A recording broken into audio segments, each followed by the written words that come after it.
Hey guys, it's me Anaya and welcome back to my channel for the first time because I'm posting a new video on my channel on YouTube. So welcome to Anaya_Virgin. So today I'm going to be showing you guys how to make your butter slime using just 2 ingredients. It is very simple and these are without Model Magic clay, Daisy clay, cornstarch, corn flour, or any brand of the clay or Play-Doh.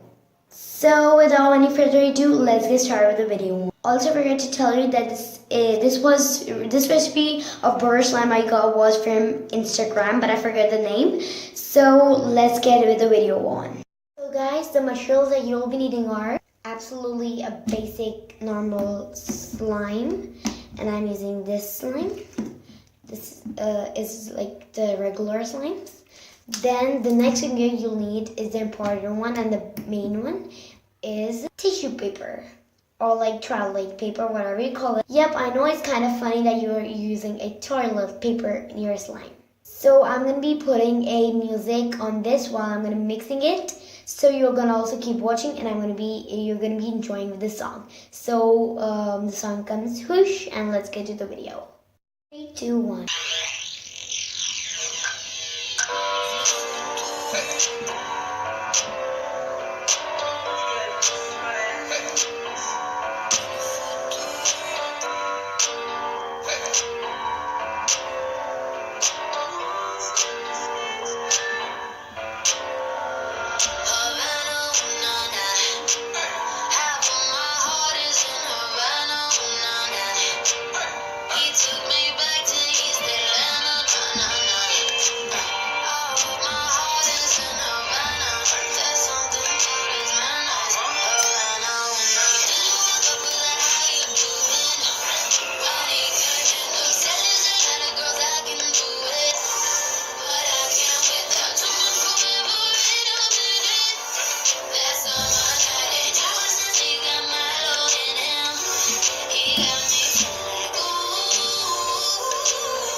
Guys, hope you like the song, and here is our final result. It is really spready and the texture is amazing. It's like a really nice butter slime, but it has some chunks in it. I know the chunks are of the tissues, but it is a perfect butter slime that I love it a lot. And yeah, I hope you enjoyed this video. If then, subscribe, like, hit the comment down below, hit the like button down below, and click the notification bell down below so you can notify me whenever I put any or post any video on my channel. So bye guys, comment down below so I can get more ideas to to make videos. So yeah, bye guys, please like.